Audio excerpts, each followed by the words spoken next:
नमस्कार, स्वागत है हमारे YouTube चैनल पर। आज लोक शिक्षण संचालनालय मध्य प्रदेश से एक नया आदेश निकल आया है अतिथि शिक्षक के लिए। इसको कृपया लास्ट तक देखेंगे पूरा अच्छे से, जिससे एक एक जानकारी आपको क्लियर हो सके। ये जो आदेश है नए अतिथि शिक्षक के लिए, यानी 2025-26 जो नया सत्र चालू हो रहा है, अब अप्रैल में 1 महीना बीत चुका है, अब जो नया सेशन चालू होने वाला है उसके लिए आया है कि क्या क्या आपको अपडेट करना है और कैसे कैसे अपडेट करना है। इसलिए वीडियो को लास्ट तक देखें और अपने सभी मित्रों को, जो भी गेस्ट फैकल्टी में चाहे इस वर्ष करना चाहता हो अथवा नहीं करना चाहता हो, इस प्रोफाइल को कंप्लीट करेंगे। उसके बाद ही जो स्कोर कार्ड हैं वो जनरेट हो पाएंगे। ये जो आदेश है 1 मई को ही आया है अभी। तो चलिए हम आपको एक एक चीज़ करके क्रमशः स्लो मोशन में समझाते हैं। इसको अच्छे से देखें, जल्दीबाजी बिल्कुल ना करें, जिससे कोई भी गड़बड़ी ना हो। और लेटेस्ट अपडेट के लिए आप चैनल को सब्सक्राइब भी कर लें। यहाँ पे आप देख सकते हैं कि ये जो आदेश आया है शैक्षणिक सत्र 2025-26 में अतिथि शिक्षक हेतु नवीन पंजीयन एवं पूर्व से पंजीकृत आवेदकों द्वारा जानकारी का अद्यतन करने विषयक, यानी जो ये जो आदेश है ये दोनों को करना है, चाहे कोई नया गेस्ट बनने वाला हो अथवा कोई पहले से गेस्ट में कार्यरत हो, या कि फिर गेस्ट में कार्यरत नहीं हो लेकिन प्रक्रिया उसकी कंप्लीट हो, यानी स्कोर कार्ड बना हुआ हो, प्रोफाइल आईडी बनी हुई, सब कुछ कंप्लीट हो, उसको भी ये सब चीज़ आप अपनी अपडेट करनी है। चलिए पूरा एक एक चीज़ करके दिखा रहे हैं आपको हम। उपरोक्त विषयांतर्गत जो शैक्षणिक सत्र 25-26 है, इसमें अतिथि शिक्षक आमंत्रण के लिए नवीन पंजीयन एवं पंजीकृत आवेदकों के लिए 2 मई से नवीन एजुकेशन पोर्टल जो 3.0 है ये प्रारंभ हो रहा है 2 मई से। आवेदक पोर्टल पर अपनी शैक्षणिक या व्यावसायिक योग्यताओं की प्रविष्टि संशोधन कर सकेंगे, यानी जो भी उसमें चाहे शैक्षणिक का हो चाहे व्यावसायिक हो, उसमें पूरी जो प्रविष्टि है, जो भी डॉक्यूमेंट्स आपके लगे हुए हैं उसको सबको आपको अपडेट करना है। और कैसे कैसे कार्रवाई करना ये देखें। सबसे पहला जो पॉइंट है वो नए आवेदक के लिए है, जो अभी तक पंजीकृत ही नहीं है, नया रजिस्ट्रेशन बनवाना है। तो जो नए आवेदक हैं जो पूर्व से पंजीकृत नहीं हैं, वे पोर्टल पर अपना पहले पंजीयन करेंगे और अपनी जो भी शैक्षणिक अथवा व्यावसायिक योग्यता है उसके दस्तावेज को अपलोड करेंगे और अपनी प्रोफाइल लॉक करेंगे और फिर सत्यापन करवाएंगे। यानी जो नए कैंडिडेट हैं, अभी तक उनका स्कोर कार्ड नहीं बना है, कभी गेस्ट में काम नहीं किए हैं और अब करना चाहते हैं, ये उनके लिए है। सबसे पहले आप अपना पोर्टल में जाकर रजिस्ट्रेशन करेंगे, पंजीयन करेंगे। उसके बाद जो आपके डॉक्यूमेंट्स है उसको आप अपलोड करेंगे, पूरी जानकारी सही सही भरेंगे और उसके बाद आप प्रोफाइल लॉक करेंगे और उसमें जो जो रिकॉर्ड आप अपलोड करेंगे उसी की छाया प्रति ले जाकर आपको किसी भी विद्यालय में, संकुल जो हायर सेकेंडरी विद्यालय होंगे, संकुल होंगे, वहाँ पर आपको ले जाकर इसको वेरीफाई करवाना है। फिर अगर कोई पूर्व से पंजीकृत आवेदक हैं, यानी पहले से वो गेस्ट में कार्यरत था या कि नहीं था, तो उसकी पूरी प्रोफाइल बनी हुई थी, ऐसे आवेदक अगर अपनी जानकारी में कुछ संशोधन करना चाहते हैं, यानी अगर वो कोई नई डिग्री ले लिए हैं या कुछ और करना चाहते हैं, तो वे अपना जो दस्तावेज है उसको भी अपलोड करेंगे और जानकारी को अपडेट करेंगे। उसके बाद प्रोफाइल को लॉक करेंगे और सत्यापन कराएंगे। ये प्रोसेस उनको भी करनी पड़ेगी।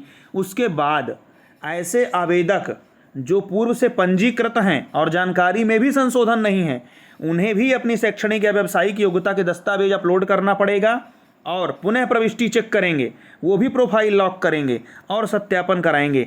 यानी इनके कहने का मतलब ये है कि चाहे कोई नया गेस्ट फैकल्टी में जाने वाला हो अथवा कोई नई डिग्री लिया हो अथवा कुछ भी नहीं किया हो, उसके बाद भी आपको प्रोफाइल अपडेट करवानी पड़ेगी और वेरीफाई करवाना पड़ेगा।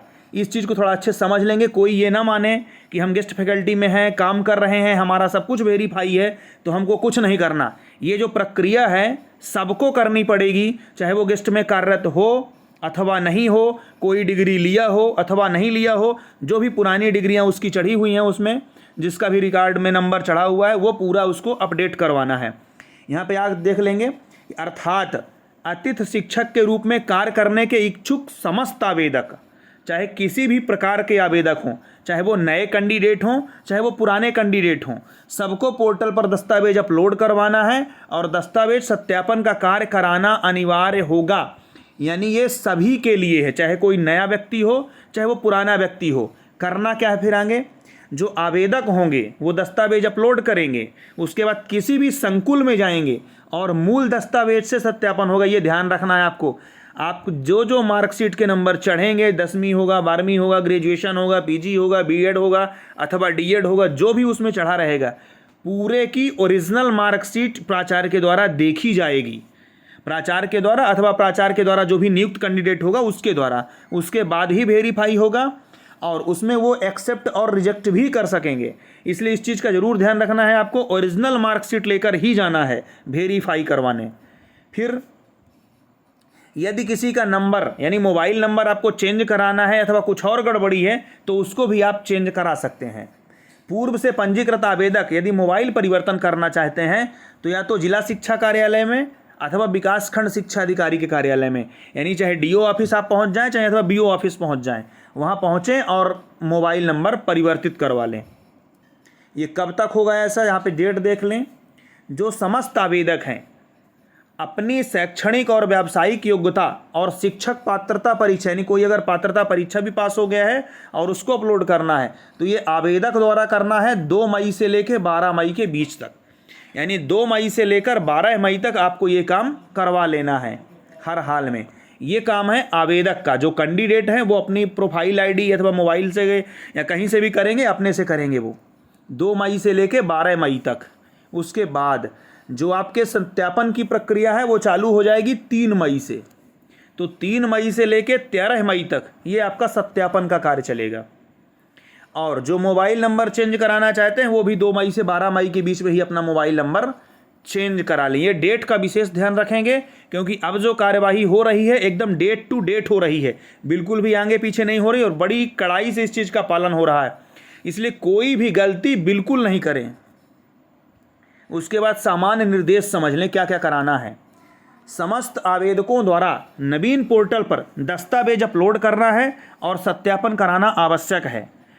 मतलब समस्त आवेदक का मतलब कोई भी व्यक्ति छूटेगा नहीं अगर वो गेस्ट में काम करना चाहेगा तो, चाहे वो नया कैंडिडेट हो चाहे वो पुराना कैंडिडेट हो। इस चीज़ का विशेष ध्यान रखना है। कोई भी पुराने गेस्ट ये नहीं मानेंगे कि हमको ये कार्रवाई नहीं करनी है। ऐसे आवेदक जिनके द्वारा ये कार्रवाई नहीं की जाएगी उनके स्कोर कार्ड जनरेट नहीं होंगे और वे 25-26 में अतिथि की प्रक्रिया में शामिल नहीं हो पाएंगे।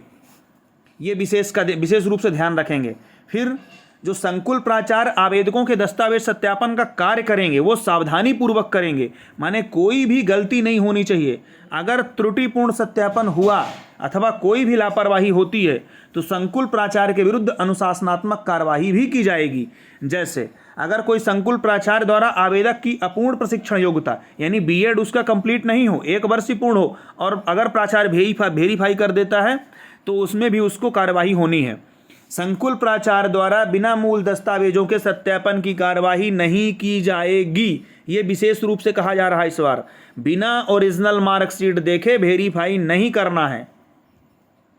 फिर आवेदक की शैक्षणिक एवं प्रशिक्षण योग्यता मान्यता प्राप्त संस्थान से होने पर ही मूल दस्तावेजों के सत्यापन की कार्यवाही पूर्ण की जाए, यानी फर्जी मार्कशीट नहीं चलेगी।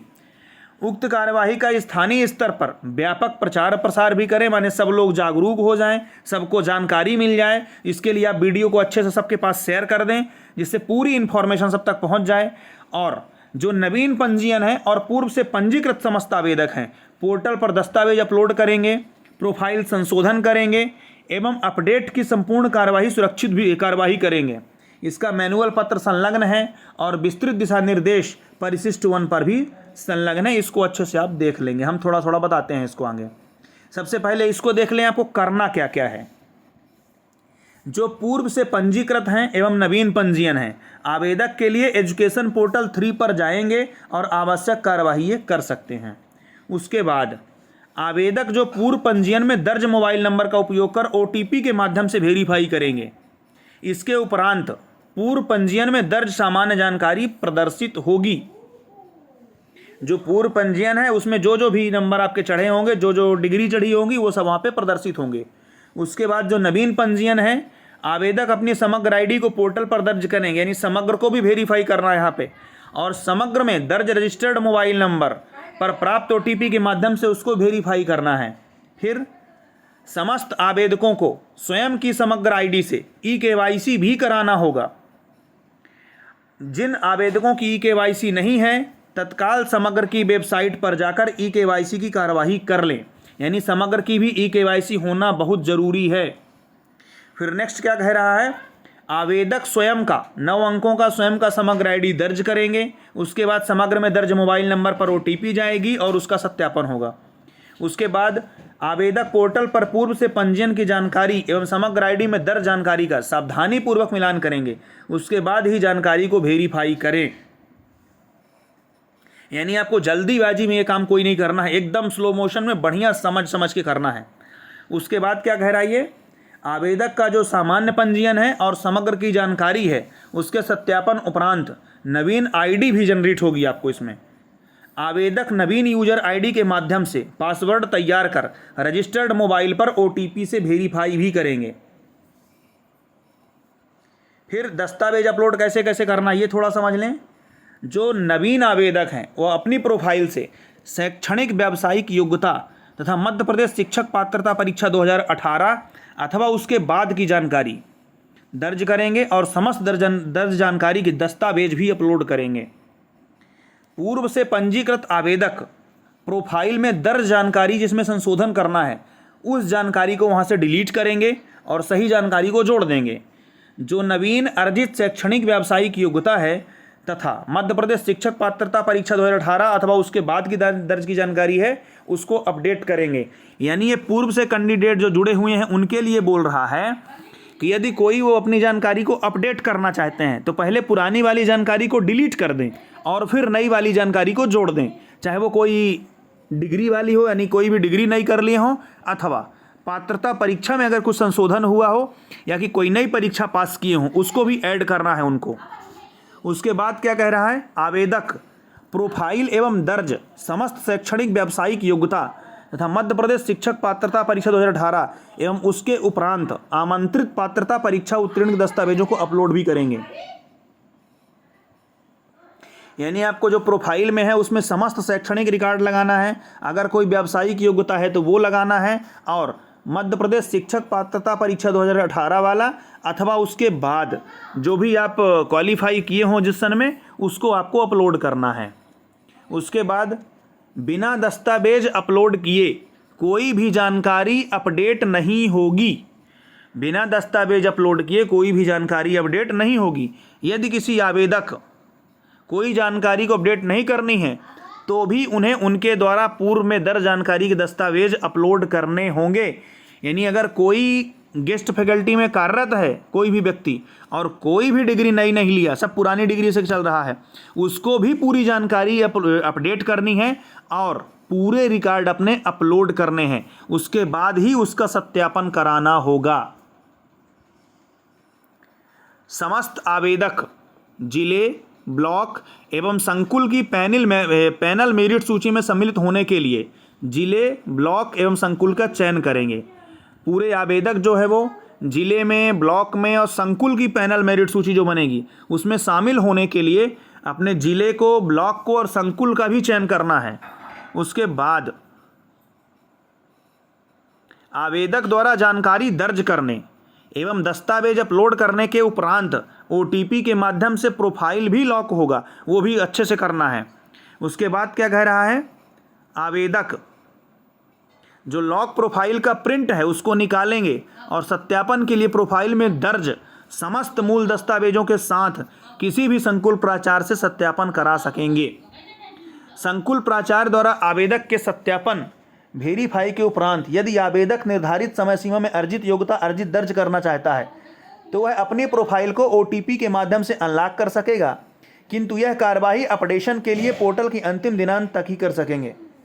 अंतिम दिनांक के पश्चात कोई आवेदक सत्यापन कार्य नहीं कराता है तो उसका स्कोर कार्ड जनरेट नहीं होगा।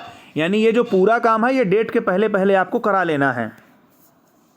उसके बाद संकुल प्राचार्य के द्वारा यदि आवेदक की प्रोफाइल को दर्ज जानकारी में भिन्नता होने पर रिजेक्ट किया जाता है तो आवेदक की प्रोफाइल स्वतः ही अनलॉक हो जाएगी। यानी अगर कुछ आप गलत जानकारी दर्ज कर देते हैं या कोई और कुछ गड़बड़ी पाई जाती है और संकुल प्राचार्य उसको रिजेक्ट करता है तो आपकी जो प्रोफाइल है वो अनलॉक हो जाएगी और आवेदक आवश्यक संशोधन अंतिम दिनांक तक करके पुनः सत्यापन करा सकेंगे। यदि कोई वो गड़बड़ी सुधार करने लायक है तो आप अंतिम दिनांक के पहले पहले उसको संशोधित करा के फिर से वेरीफाई करा सकते हैं। अब संकुल प्राचार्य को क्या क्या करना ये थोड़ा अच्छे से समझ लें। पूरी जानकारी को क्रमशः समझें जिससे कहीं भी कोई गड़बड़ी न आने पाए और आप आराम से अच्छे से उसको काम करा लें। सबसे पहला, संकुल प्राचार्य आवेदकों से आवेदन प्रोफाइल प्रिंट प्राप्त करेंगे। यानी जो संकुल प्राचार्य होंगे उनको आपको अपनी एक प्रिंट की प्रोफाइल जो प्रिंट लाएंगे उसको जमा करना पड़ेगा। उसके बाद संकुल प्राचार्य अपने संकुल के लॉगिन आईडी का प्रयोग करेंगे और पोर्टल पर लॉगिन करेंगे। उसके बाद आवेदक द्वारा पंजीयन में दर्ज समस्त शैक्षणिक योग्यता, व्यावसायिक योग्यता और शिक्षक पात्रता परीक्षा उत्तीर्ण मूल दस्तावेज पोर्टल पर अपलोड किए गए दस्तावेजों से मिलान करेंगे। आवेदक द्वारा दर्ज जानकारी मूल दस्तावेजों से मिलान करने के उपरांत सत्य पाए जाने पर पोर्टल से दस्तावेजों का ऑनलाइन सत्यापन का कार्य करेंगे। उसके बाद विगत वर्षों में यह देखने में आया था कि बीएड अथवा एमएड के प्रथम सेमेस्टर के उपरांत ही संकुल प्राचार्य द्वारा वेरीफाई कर दिया गया है, जिससे गलत स्कोर कार्ड बन गए हैं। अतः संकुल प्राचार्य दस्तावेज सत्यापन के समय समस्त सेमेस्टर की मूल अंकसूची देखकर ही योग्यता का प्रमाणीकृत करें। यानी जब तक बीएड अथवा एमएड कंप्लीट नहीं होगा, पूरे सेमेस्टर की मार्कशीट आपके पास नहीं होगी, तब तक आपका बीएड का रिजल्ट वेरीफाई नहीं होगा। नेक्स्ट क्या कह रहा है, आवेदकों के दस्तावेज सत्यापन का कार्य ओटीपी के माध्यम से होगा जो संकुल प्राचार्य के पोर्टल पर रजिस्टर्ड मोबाइल नंबर पर प्राप्त होगा। आवेदन एवं दस्तावेजों की जानकारी में किसी भी प्रकार की भिन्नता पाए जाने पर सीधा आवेदन को रिजेक्ट करना है। फिर नेक्स्ट क्या कह रहा है, आवेदन के सत्यापन के उपरांत आवेदक को प्रिंट निकाल कर दिया जाएगा एवं रिजेक्ट करने की स्थिति में आवेदक को अवगत कराएं कि वह सही जानकारी पुनः दर्ज करें और दस्तावेज को अपलोड करके सत्यापन कराएं।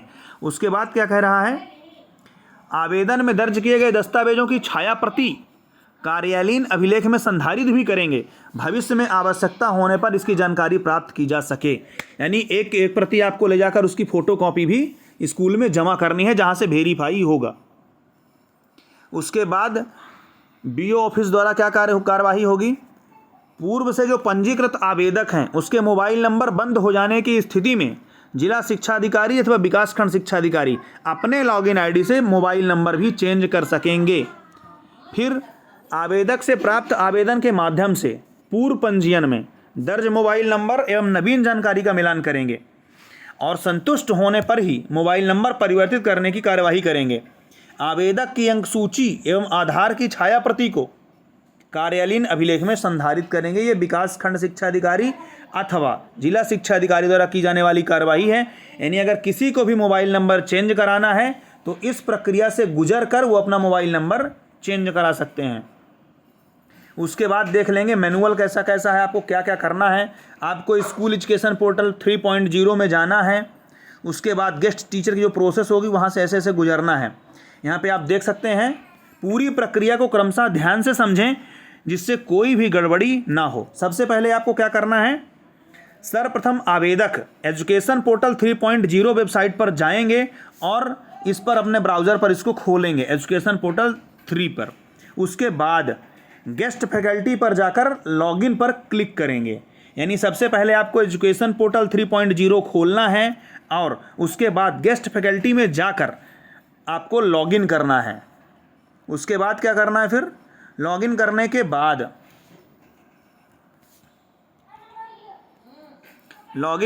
बाद क्या करना है,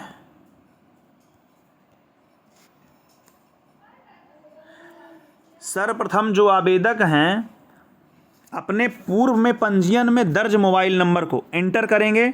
ओटीपी के माध्यम से सत्यापन होगा। इसके उपरांत समग्र आईडी दर्ज करेंगे। ओटीपी के माध्यम से फिर सत्यापन होगा और उसके बाद आवेदन की जो लॉगिन आईडी है वो जनरेट हो जाएगी। यानी सबसे पहले आपको मोबाइल नंबर डालना है, फिर आपको समग्र आईडी डालना है, दोनों में ओटीपी आपको प्राप्त होगी। उसके बाद आपका जो आईडी है वो जनरेट हो जाएगी। यहाँ पे एक पॉइंट दिया हुआ है कि यदि मान लीजिए कोई आवेदक अपनी यूजर आईडी भूल जाता है तो इस विकल्प के यहाँ पे विकल्प एक रहेगा नो योर आईडी, यहाँ पे आप जाके अपनी यूजर आईडी भी पता कर सकेंगे। और यदि आवेदक अपने पूर्व में पंजीयन मोबाइल नंबर और समग्र में सत्यापन क्लिक करना चाहता है तो उसके लिए यहाँ पे आपको क्लिक करना है। यानी अगर आईडी आपको जानना है तो यहाँ पे क्लिक करना है, समग्र में ई-केवाईसी करना है तो यहाँ पे क्लिक करना है।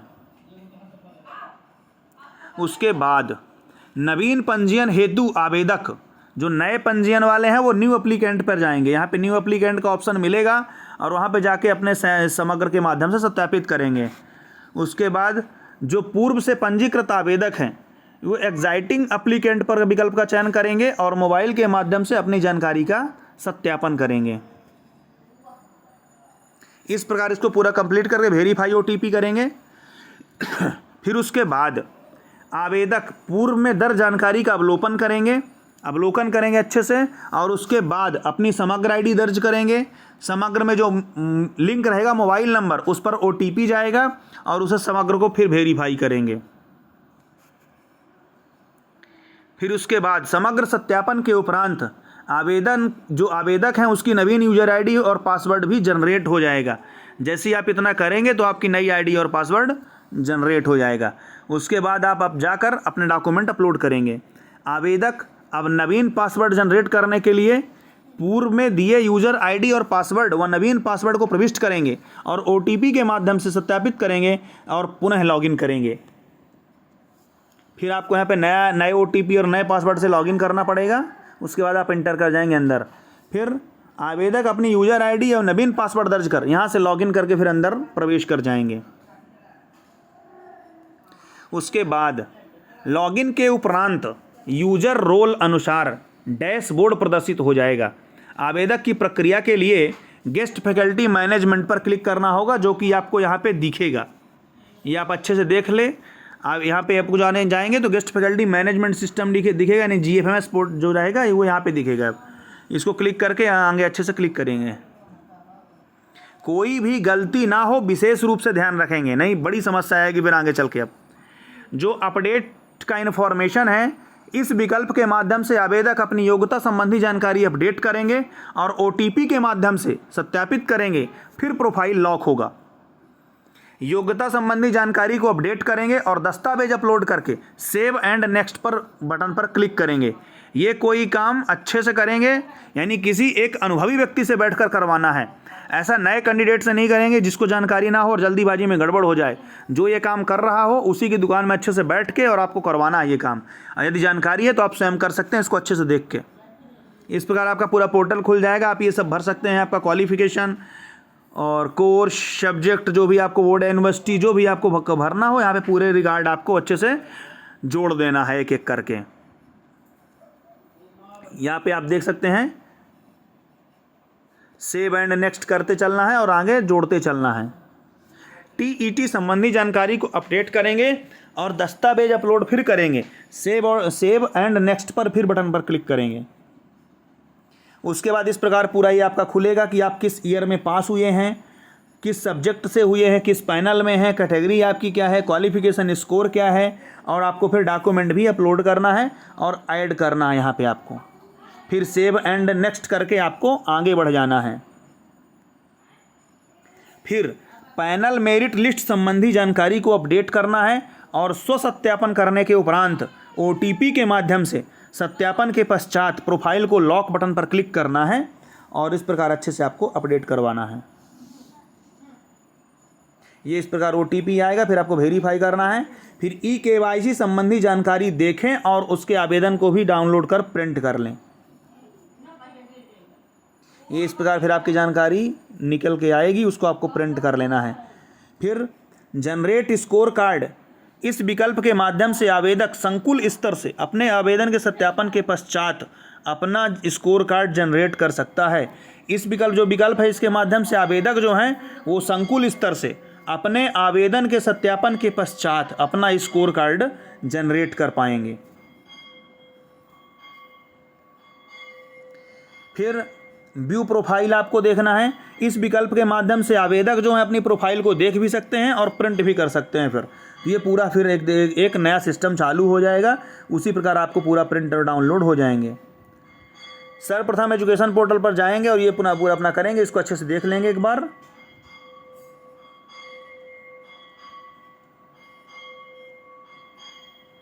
फिर आपको क्या करना है, गेस्ट फैकल्टी वेरिफिकेशन कैसे कैसे करेंगे। जो कैंडिडेट डॉक्यूमेंट वेरिफिकेशन है, इस विकल्प के माध्यम से संकुल जो प्रभारी होंगे वो अतिथि शिक्षक के दस्तावेज सत्यापन के लिए सबसे पहले आवेदन में पंजीकृत मोबाइल नंबर को दर्ज करेंगे और सर्च बटन पर क्लिक करेंगे तो आपका वो पूरा क्लियर होगा। सर्च करने के बाद जो संकुल प्रभारी रहेंगे वो अतिथि शिक्षक आवेदन के विवरण एवं दस्तावेज का सत्यापन करेंगे। आवेदक द्वारा दर्ज की गई अगर जानकारी त्रुटिपूर्ण है तो आवेदन को रिजेक्ट कर देना है। यदि आवेदन की जानकारी दर्ज सही होती है तो OTP के माध्यम से प्रोफाइल को वेरीफाई करेंगे। इसके बाद स्कोर कार्ड स्वतः ही जनरेट हो जाएगा। इस प्रकार पूरा अच्छे से कंप्लीट करना है। ये ज़रूर ध्यान रखना है कि कोई भी गलती किसी भी प्रकार से ना हो पाए। जब लॉगिन के उपरांत आप यूजर रोल के अनुसार जाएंगे तो डैशबोर्ड में आपको GFMS पोर्टल दिखेगा। अतिथि शिक्षक का मोबाइल अपडेट करने की प्रक्रिया के लिए भी आपको यहीं पे क्लिक करना पड़ेगा। इस प्रकार आप मोबाइल नंबर कंप्लीट करके इसको अच्छे से देख लेंगे। सभी मित्रों को, सभी दोस्तों को, जो भी गेस्ट फैकल्टी में जाना चाहता हो, सभी को ये चीज़ अच्छे से शेयर कर दें जिससे पूरी इन्फॉर्मेशन एक एक सबके पास पहुंच जाए। और लेटेस्ट अपडेट के लिए आप चैनल को सब्सक्राइब कर लें। बहुत बहुत धन्यवाद।